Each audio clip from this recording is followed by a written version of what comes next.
Dopo aver percorso i sentieri e le strade che circondano il gruppo del Sella ed averne goduto gli straordinari panorami, ci siamo spostati all'estremo nord-est delle Dolomiti per andare alla scoperta delle valli che lambiscono il gruppo delle Dolomiti di Sesto. Eccezion fatta per le iconiche e super affollate tre cime di Lavaredo, questo gruppo è meno frequentato da Sella Ronda e nelle sue valli si possono ancora trovare angoli selvaggi e solitari. Da Auronzo ci mettiamo nella lunga ciclabile che, percorrendo tutta la Val d'Ansiei, porta fino al lago di Misurina. La strada è quasi sempre immersa nel bosco e la pendenza si mantiene molto abbordabile. Davvero un piacere. Lungo la salita a destra si diramano le valli che si addentrano verso le cime del gruppo, mentre a sinistra rasentiamo le Marmarole.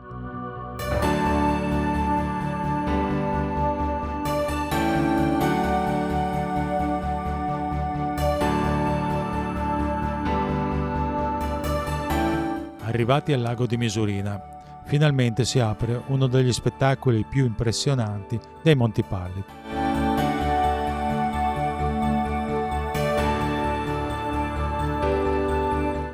Vista la giornata favorevole, imbocchiamo la strada che sale al rifugio Auronzo, proprio sotto le tre cime. Questa salita impegnativa conduce ad uno dei luoghi più spettacolari e naturalmente affollati di queste montagne. Con le spalle quasi appoggiate alla parete sud di cima a ovest è possibile ammirare uno scenario che lascia senza fiato.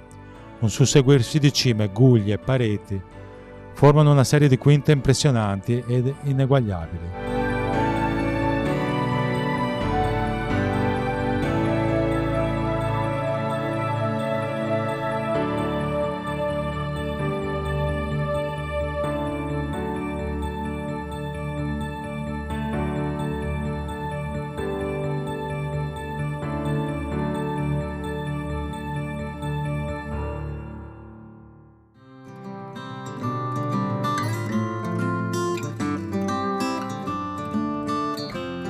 Da Misurina imbocchiamo la bella e fresca discesa verso Carbonin.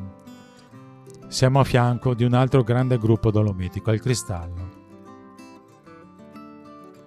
Lungo la bellissima forestale che sale verso Prato Piazza, ogni tanto il bosco concede delle aperture, dalle quali si può ammirare questo gruppo nella sua grandiosità.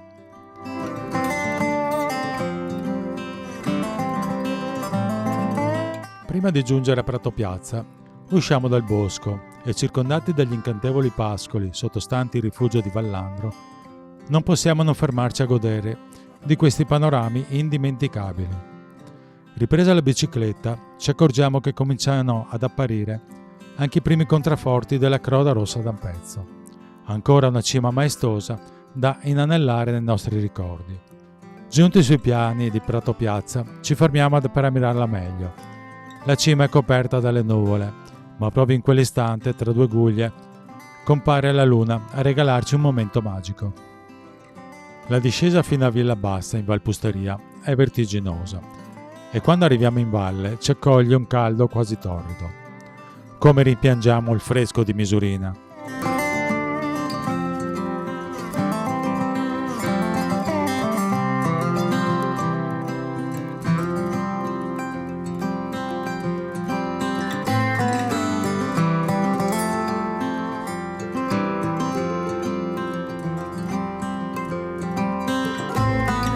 La ciclabile della Pusteria la conoscono tutti. È piacevolmente ondulata e in poco tempo porta prima ad Obbiaco e poi a San Candido. Corrono in alto a destra le creste frastagliate del gruppo dei Baranci. A San Candido voltiamo a destra e risaliamo il Rio di Sesto. E una volta raggiunto questo paese, la vista si apre verso la bellissima Val Fiscalina, circondato da alcune delle cime più belle delle Dolomiti di Sesto. La Croda Rossa di Sesto, la Croda dei Toni, le Crode Fiscaline e Punta dei Tre Scarperi formano un maestoso anello.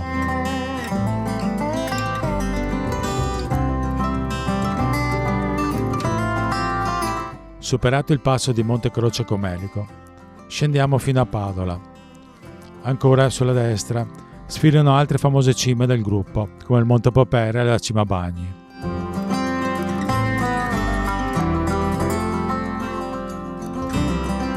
Da Padola, infine, un'ultima salita fino al passo di Sant'Antonio e poi la lunga discesa che ci riporta ad Auronzo.